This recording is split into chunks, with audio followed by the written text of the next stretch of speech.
Hollywood Brown says it's showtime for the new Chiefs offense. Tons of weapons. Take a listen. I'm excited. God willing, we all stay healthy and we just keep building, keep pushing each other. I think, the sky's the limit what we could do. We got the guys to do it.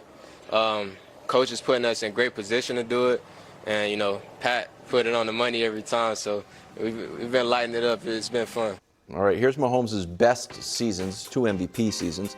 Threw for over 5,000 yards in each. And they had 50 touchdowns in 2018. He had 41 in 2022. Now, last year, not great. The Chiefs scored the 15th most points and racked up the 9th most yards. So you're expecting let's say, the best season of Mahomes' career this year. It's hard for me to say that he's going to have the best season when we know he had a season that's really hard to match. Like his first year as a inaugural starting year. It's hard to do that again. However, because of how special he is and the talent that he is and what he has lacked at the receiver, at the skill position, outside of Travis Kelce and obviously Tyreek Hill, to have him now with Hollywood Brown, who we've seen had some success with, even Lamar showed flashes. He didn't really do anything with Kyler. But we know he can do some things. But everybody that pretty much has played with Patrick Mahomes has been able to be elevated, and he's made them better. You don't think he's going to make Hollywood Brown better? Mm-hmm. Obviously, Xavier Worthy, Rashee Rice, we know. Travis Kelce, how do you stop this offense now if they all improve? If they are all on a mission to not be that wide receiver unit that they were last year, which I don't think they will be, because I remember saying this about Hollywood Brown. He's had drop issues. Yeah. But you know what is going to give him the confidence to start catching all those balls? The guy that gave all those other guys confidence in the postseason to catch all those balls now all of a sudden and turned everything around, and then they ended up winning the Super Bowl. Patrick Mahomes. Also, as we figured out at the end of last year, drops aren't a problem.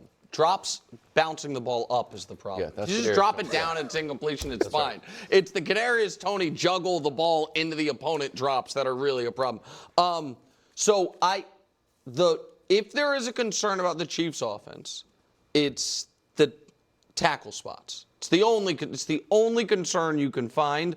Jawan Taylor is a good player who was the most penalized player in the league last year. And at left tackle, today, first day of on-pads training camp, is a rookie. The kid from BYU, second-round pick. So I like that pick, and Andy has a history there. So that would be the concern. But here's what I think is actually going to determine it. If the Chiefs win their first 2 games, Ravens, Bengals, they then will have, and Patrick will know they have such a margin of error because they'll be 2 games up on each of their competition because they'll have the win against them, the head-to-head, and they'll have a loss they don't. I think Patrick is gonna take more chances. I think this could be a high interception year and light show year. I think if they start 2-0 and it's like, all right, if there's a game out there, you know what I mean, that maybe I take some risks and it blows up on me, we have the margin of error. Because I think Patrick does want another 5,000 yards. I think he does want another 40 touchdowns.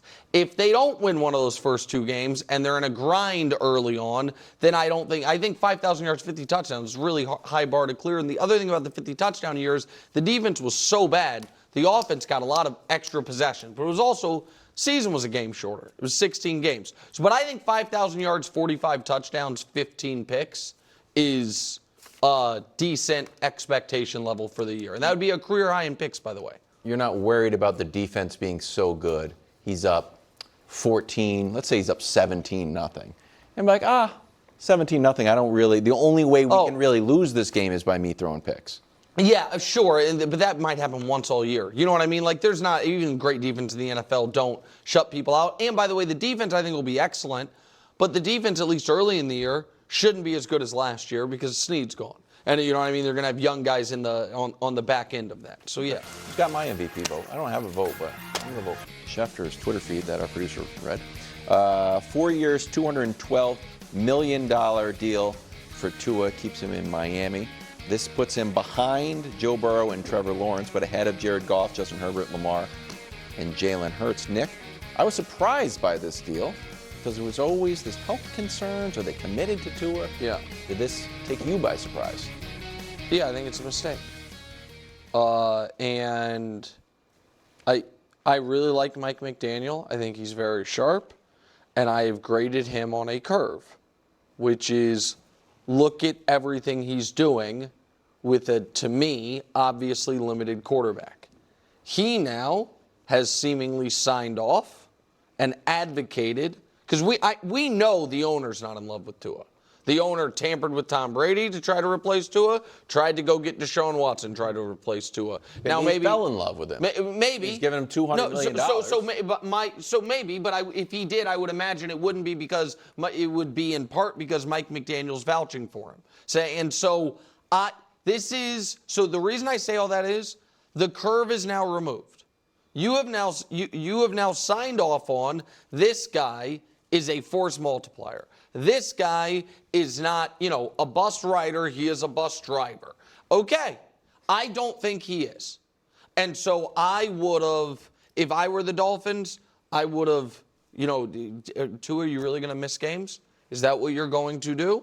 I would have had him play out this year. If he plays well, say, I know it's a crummy business, man, probably going to franchise tag you while we figure out what we're going to do with the quarterback position. Like I wouldn't tie myself to Tua at north of $50 million a year. The Dolphins have. I think there's a ceiling on their team with him as the quarterback. I think that, and that's even if every game's in 80 degrees balmy. Mm-hmm. And so it's not surprising. I thought it was going to happen, but I think it's a mistake. I don't mind it. I don't mind it because sometimes when things work, not necessarily because of just one individual, but because of the addition of others, you try to hold on to it. And that's what this is. Like if Tyreek Hill isn't here, if McDaniel isn't here, like this deal doesn't get done. Tua, I don't even think we're talking about it. But when he got Tyreek Hill and he partnered and paired his talents and ability with his head coach, it makes it work. And it actually puts them in a position to where they are a very competitive and a contender and have been the last few years. So for me, I don't mind it. He is not one of the best quarterbacks in all of football. But with his coach, with the way he calls games, with how he gets rid of the ball, with the scheme, with the weapons around him, you're talking about him like he is at portions throughout the season. So for me, it's inevitable he was going to get paid.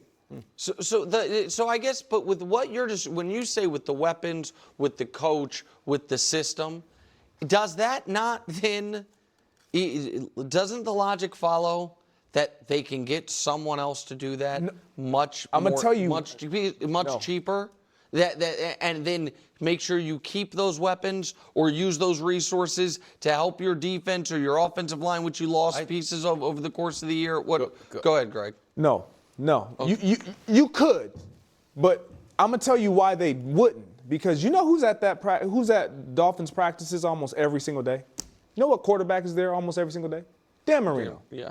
You know what they haven't had since Dan Marino's left? Any success. Any type of success. Playoff win. And you know what they are experiencing?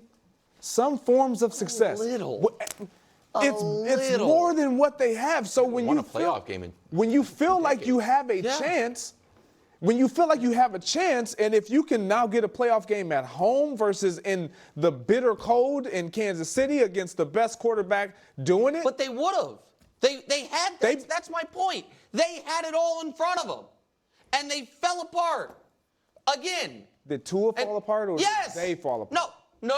We watched those games. The end of this year, it was Tua. No. It was absolutely in part Tua. They were not scoring 70 points. They were not high flying. They were not rolling. And absolutely part of it was Tua played his worst football against his best opponents at the end of the season, and looked like he wanted nothing to do with that playoff game.